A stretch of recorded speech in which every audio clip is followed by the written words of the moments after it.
a great nation, and I will bless thee and make thy name great. May the Lord make you a great nation. May the Lord make your name great.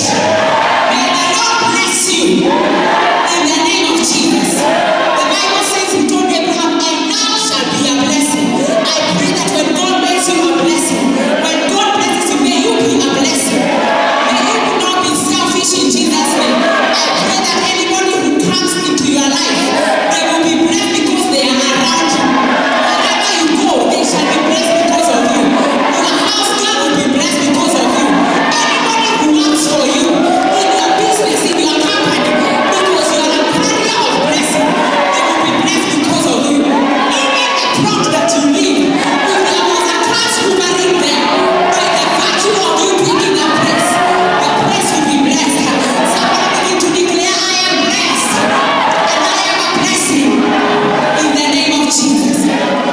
God took it to another level, verse 3, and he told him, I will bless them that bless thee, and I will curse them that curse thee. And in thee shall all the families of the earth be blessed. I declare that because you are a carrier of blessing, anybody who tries to curse you, let God himself, not you, don't ever open your mouth and curse anybody, but anybody who tries to mess up with you, God himself will deal with them. And anybody who blesses you, God himself will bless them. Father, in the name of Jesus, we want to thank you because of what you have done today. We know that you have reversed so many things that were working against us. Words that were spoken that we don't even know, that have been working against us.